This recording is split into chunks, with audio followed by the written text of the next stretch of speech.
Yeah. Might I trouble you for some tea, sir? I will share with you. No, I'm not going to drink out of that. It's chemical equipment. Last lecture in the unit. Woohoo! Woo! We're going to use some mole-mole ratios to predict the outcomes of a chemical reaction. Yeah, mole-to-mole ratios is one of the steps we really need to get right. They look like fractions, so you're going to freak out. But don't.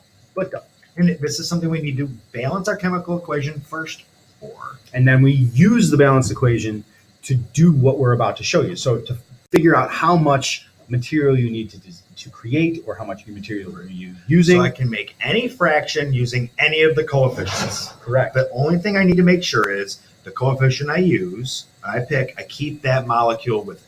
Mm-hmm. That's really all the rules. We're going to show you, it's more dimensional analysis, letting the units be your guide. It's just we're going to use the balance equation to create the conversion factor and then utilize it. Right. So here's an example. Basic mole ratio. It's balanced, right? Yep. 2 and 6, 2 and 6. Oh, 2 and 6. Yep, done. Balanced chemical reaction. I can make all sorts of mole-to-mole ratios based on this. Mm-hmm. So I could say for every 1 nitrogen, I'm going to make 2 ammonias. Yep, that's the ratio. That's the conversion factor that he wrote in there. And where'd I get the 1 from in front of the N2? He implied it because there's no number written. In front of the N2. So we use that balanced chemical equation. One other one you could do is a 3H2 over 2NH3. So meaning like for every 3 hydrogen gas, H2 gases you use, you'll produce 2NH3. Correct. Mm-hmm. And as long as I'm keeping the 1 with the N2 and the 3 with the H2 and the 2 with the NH3, I can pick any 2 and put them together and it's a ratio. And you can flip them upside down. You can rearrange them. Like you are making ratios out of the mole coefficients in a equation. Right. And then here's the last piece of the whole unit, limiting reactants. Right. So it is in there. Yes. Right. It is in there. So limiting reactant is like what you run out of first. Yeah. So if you're making peanut butter and jelly sandwiches and you go to BJ's, you get the big old tub of the peanut butter and a big old jar of jelly and 1 little loaf of Wonder Bread. You're going to run out of Wonder Bread before you run out of the so other. I can only make that many sandwiches, and then that reaction stops. You'll have all the peanut butter and jelly left over, but you will not have any more bread. Right. So this is a 2-step problem. You got to run the Stoich twice. And run the Stoich means transfer from grams to moles and then mole-to-mole ratio. Right. And we're done. Okay. You have to run both reactants to a common product in grams, and the smaller of the answers will reveal the limiting reagent. These are very rare, but we'll try and show you an example. Okay. Yeah. We are going to use a mole-to-mole ratio to show the prediction of a synthesis of ammonia. So let's see what equation we got. I didn't put it. Oh man, really? I think so. Nope. So we're going to actually make it so we go backwards. Earlier we had to write the words from the equation. So Mr. Monaco's got the skills. He can write the equation from the words and balance it himself. So bam, he just did it. And he did it quick. I couldn't even finish saying it. Boom. Done. So that's a balanced equation. It was beginning in the video. We're going to use that. Synthesize ammonia from my reactants. It's worded funny, but that's actual lingo. But now here's the trick. If I start with 5 moles of hydrogen and 3 moles of nitrogen, which one will be the limiting reactant? So what I need to do is start with 5 moles of hydrogen and run through, and then do it again with the moles of nitrogen and run through. Which will be the limiting reactant. So, right. So check it out. So this is how we do the ratio. So 5 mole. Start with what you're given. H2. And like we did the ratio with the gram formula mass, I want moles of H2 in the denominator of this conversion factor. So for every 3 moles of H2 I put in, that's from the chemical equation, I get 2 moles of NH3. So I do 5 times 2 is 10. 10 divided by 3 is 3.333. There you go. Moles of NH3.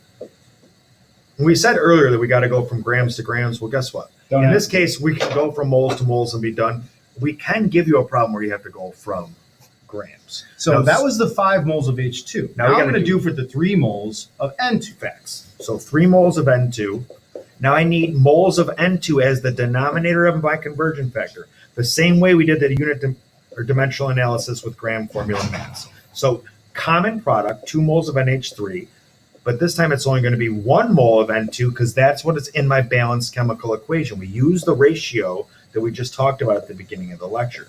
So now it's 6 moles of NH3. So what this is really saying is if I start with 5 moles of hydrogen based on this chemical equation, I can make 3 moles of NH3. And if I have 3 moles of N2, I can make 6 moles of NH3. And But which one's less? which one would I run out of first? I would run out of the hydrogen first. So even if there was 3 moles of N2 available, you can't make 6 moles of NH3. Because I ain't got enough hydrogen to make 6 moles. Because you didn't have as much hydrogen. Exactly. So in this case, the hydrogen's the bread. It's the stuff I would run out of. Because once we got to that 3 moles of NH3, there'd still be N2 left to keep going, but we'd be out of the H2, reaction would stop. So circle them up. I want to clarify one more thing. These conversion factors that I made here, Yes. I created From From the recipe. the ratio. Notice, the 2 goes with the ammonia both times because there's 2 in front of the ammonia in the equation. He chose H2 as the denominator because the first reaction, the first given was H2. And I was letting my units be my guide. And what is the coefficient for H2 in the chemical equation? 3. So that's where I get. So the real number was these 2 and the 3. That 2, and that 3 came in here. Yep. And then we did That 2 and a 2. 1. And that 1 came in here. That's how I created my conversion. So we just used what we learned at the first part. We have another example to do? I think we have one more. Okay. Let's do one more. Let's So we see. get rid of that. We got to make an equation. Okay, make an equation and It balance says it. decomposition of water into hydrogen and oxygen. So I know I'm going to start with one thing and break it down into 2. And then let's balance. He's going to need a 2 in front of water, I think. And the O is an O2. There you go. Now we good. And then there's our balanced chemical equation. But let's get the problem. Here's If the you problem. start with 3 moles of H2O, how many moles of H2 and O2 will be made? All right, so let's start and just go. We got 3 moles of H2O to start with every time. I'm going to need moles of H2 in the denominator of my conversion factor to get rid of it. So that's the 2 moles of H2 from the balanced chemical equation. And let's go into H2 first. So it's 2 to 2. Okay, hold on a second. 2 mole H2 H2, over 2 moles 2 mole H2O. H2O. And I do got that these specifically so the from moles of the H2. Here. I got Correct. these from those 2. Yes.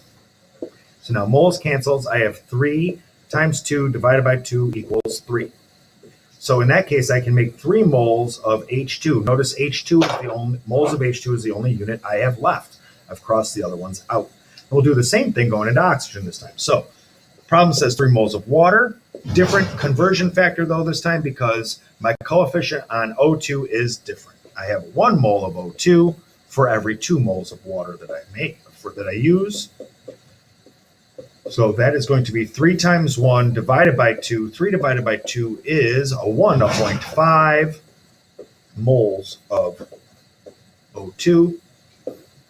So the limiting reaction, well, there wouldn't be a limiting reaction in this case. It's just that if you take 3 moles of H2O, it would be broken down into 3 moles of H2 and 1.5 moles of O2. Right. And then so when you get a little bit better at this, I could change the problem to say, well, what if I had 4 moles of water? And you'd say, whoa, in the equation, I got 2 moles of water. So to get to 2 to 4, I double, and then you could just double your products. So once you get good at this, you might find that some of them have some easy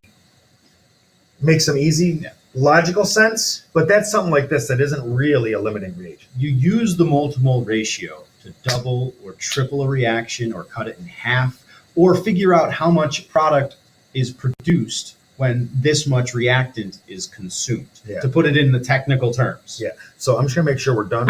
Sweet. And then we can just kind of wrap this up. So the unit is all about complete. moles and stoichiometry. The hardest part is, personally, I think this mole to mole ratio, wrapping your head around how exactly you set up the conversion factors. Yeah. I think that if you have trouble balancing equations, that's okay. And my experience has been the unit conversion in the dimensional analysis. Grams to moles, moles to grams. Moles to grams screws people up. So if you guys find out that you maybe need more practice on a particular subject, just come to one of us. Absolutely. We'll get you more practice. So Don't sit there quietly grinding your teeth going, oh my gosh, this isn't for me. No fraction freakouts. We don't think that practice these until lectures are the be all end all. No, you got to get the work done. You got to get the work done, and that's why you have access to us. Yeah. Don't practice till you get it right. We practice until we can't get it wrong.